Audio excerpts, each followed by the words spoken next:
4월 12일 함께 나눌 하나님 말씀은 출애굽기 4장 10절로부터 17절 말씀입니다. 하나님께 초점 맞추고 부르심에 순종하십시오. 4장 앞부분에서 하나님은 모세에게 직접적인 증거를 주시겠다 말씀을 하셨지요. 그리고 그 구체적인 증거들을 하나씩 나열하고 설명해 주셨습니다. 지팡이가 뱀으로 변하는 것이나 나병이 일어나는 것이나 물이 피로 변하는 것 등이 하나님께서 모세에게 더하여 주신 증거들이었습니다. 그럼에도 불구하고 모세는 하나님께 계속 대항하는 중에 있습니다. 오늘 본문은 하나님께서 어떻게 대항하고 있는 모세를 설득하셨는지 본문이 설명을 하고 있지요. 본문을 통해 내용을 살펴보겠습니다. 오늘 본문은 두 개로 나누어 살펴보려고 합니다. 먼저 10절로부터 12절 말씀입니다. 모세가 여호와께 아뢰되 오 주여 나는 본래 말을 잘하지 못하는 자니이다. 주께서 주의 종에게 명령하신 후에도 역시 그러하니 나는 입이 뻣뻣하고 혀가 둔한 자니이다. 여호와께서 그에게 이르시되 누가 사람의 입을 지었느냐? 누가 말 못하는 자나 못 듣는 자나 눈 밝은 자나 맹인이 되게 하였느냐? 나 여호와가 아니냐? 이제 가라. 내가 내 입과 함께 있어서 할 말을 가르치리라. 10절 말씀에서 모세가 우리 하나님께 나는 말을 잘하지 못한다 하는 이유를 들어서 계속 하나님의 요청을 거절하는 모습이 등장합니다. 이 말 가운데 나는 입이 뻣뻣하고 혀가 둔하다 하는 말이 등장을 하는데요. 이 말의 뜻은 내가 무슨 말을 할지라도 별로 영향력이 없다. 사람들이 내 말을 들어주지 않을 것이다 하는 의미를 담고 있습니다. 그러니까 모세는 무려 40년 전 이야기를 하나님께 원망의 소재로 다시 전하고 있는 것이죠. 그때 이스라엘 사람들을 위하여 내가 지도자가 되어서 그들에게 해방 또 그들에게 자유를 전하려고 했으나 그들이 너가 누구냐? 그리고 누가 우리의 감독자로 세웠느냐? 이와 같은 말을 들었던 것, 그것을 그대로 다시 되뇌이고 있는 것입니다. 그러니 증거가 아무리 많아도 사람들이 나의 말을 들어주지 않을 것이다. 이것은 곧 나의 권위나 나의 위치를 인정해주는 사람이 없을 것이다. 라고 하는 것에 대한 하소연인 것이지요. 그런데 하나님께서 그 모세의 이야기를 들으시고 대답하시는 내용이 11절과 12절에 등장을 하는데 하나님께서 누가 사람의 입을 지었느냐 물으심으로 사람의 입이든 그 입에서 나오는 말이든 모든 것의 권위자요 모든 것을 효능 있게끔 사용하시는 분이 하나님이심을 말씀하고 있습니다.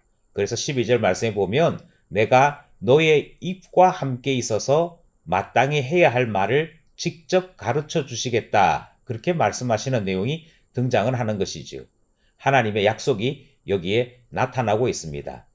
너의 입을 지으신 이가 너의 입과 함께 할 터이니 아무 걱정하지 말고 가라 하시는 말씀이 첫 번째 문단의 내용인 것이죠.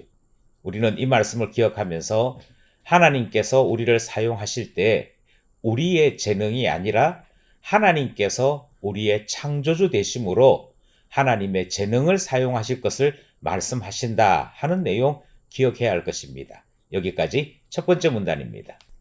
둘째 문단은 13절로부터 17절 말씀입니다. 모세가 이르되 오 주여 보낼 만한 자를 보내소서. 여호와께서 모세를 향하여 노하여 이르시되 레위 사람 내 형 아론이 있지 아니하냐? 그가 말 잘하는 것을 내가 아노라. 그가 너를 만나러 나오나니 그가 너를 볼 때에 그의 마음에 기쁨이 있을 것이라.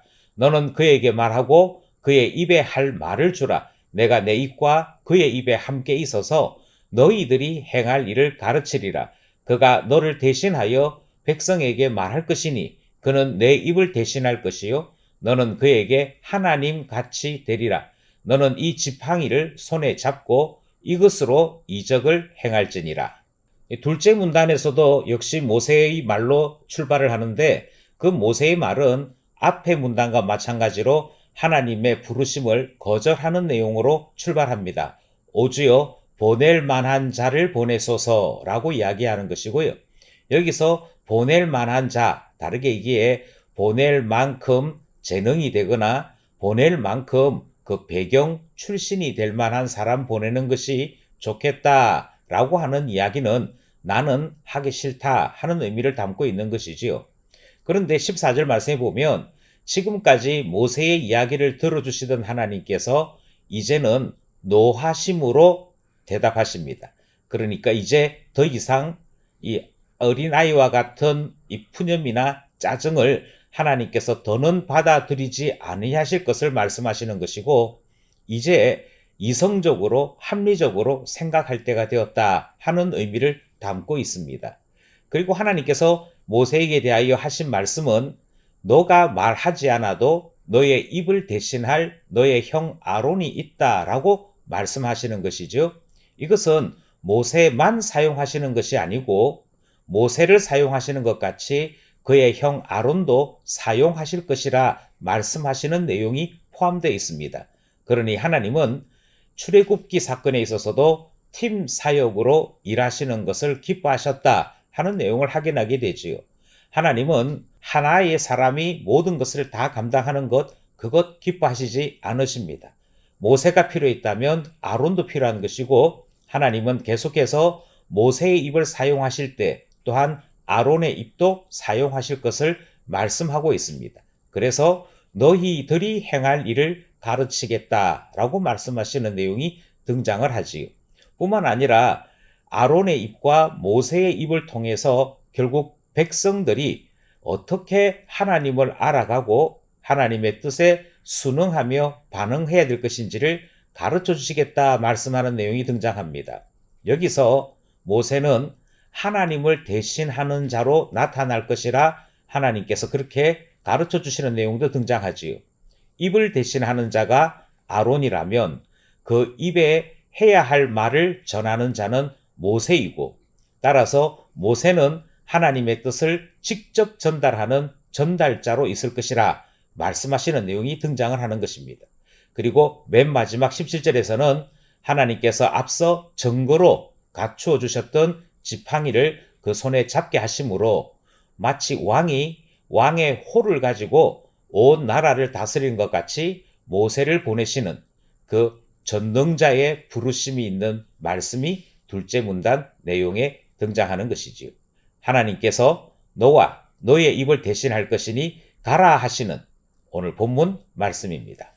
말씀과 함께 기도 제목 3가지를 나누고자 합니다. 먼저 첫 번째는 우리는 모세의 거듭된 거절의 이 대답 속에서 모세의 마음속에 지난날에 이스라엘 백성들이 그에게 전달했던 말이 깊은 상처로 남겨져 있음을 확인할 수 있었습니다. 지난날 말로 입었던 그 상처는 매우 강하고 아주 오랫동안 상처의 흔적을 남기고 있는 것을 확인하게 되는 것이지. 그리고 사람 때문에 하나님의 명령을 거절하고 있는 모세의 모습도 우리는 본문을 통해 확인할 수 있었습니다. 그러므로 이 말씀을 붙잡고 기도하기는 주님 때문에 말의 상처를 극복할 수 있는 사람 되기를 위해 기도하는 것이지요. 또 주님께서 새로운 길로 새로운 직임으로 우리를 부르실 때에 그 지난날의 상처들은 털어버리고 주님과 함께 할 수 있음만을 마음에 품고 걸어갈 수 있는 하나님의 사람 되어야겠기에 주님 우리의 마음을 이끌어 주소서, 우리의 길을 이끌어 주소서 기도하게 되는 것입니다. 두 번째로 주님은 모세를 대신하시고 모세의 입을 대신하시겠다 약속하여 주십니다. 신앙은 주님과 하나 되는 것임을 기억해야 합니다. 나의 재능이 필요해서 하나님이 나에게 부탁하시는 것이 아니고 하나님께서 나와 함께 하시고자 나를 부르신다는 사실을 기억해야 할 것입니다. 그러므로 재능이 아니라 주님이 필요한 것이고 주님과 함께 할 때 우리는 넉넉하게 주님의 부르심에 합당한 일을 행할 수 있게 되는 것이기에 다시 한 번 더 기도하기를 하나님을 제한하지 아니하고 주님과 함께하는 사명자의 길 걸어갈 수 있도록 기도하게 되는 것입니다. 마지막으로 주님께서 함께 하시겠다 하실 때 그의 말씀을 쫓아 우리의 가슴이 뛸 수 있는 사명자 되어야겠습니다. 주님께서 나의 입이 되시겠다 말씀하실 때, 주님께서 나의 길이 되시겠다 말씀하실 때 그것을 믿고 확신하며 그 모든 것에 대한 꿈으로 가슴 뛸 수 있는 사명자 되는 것이 하나님 앞에 참다운 신자의 모습 아니겠습니까? 그러므로 우리의 생각, 우리의 마음을 고쳐주셔서 하나님과 함께 꿈꾸며 뛰며 동행할 수 있는 참 신자 되게 해달라 기도하게 되는 것이지요. 오늘 말씀과 함께 살아가는 우리 모두에게 주와 동행하는 한 주간 되기를 간절히 소원합니다.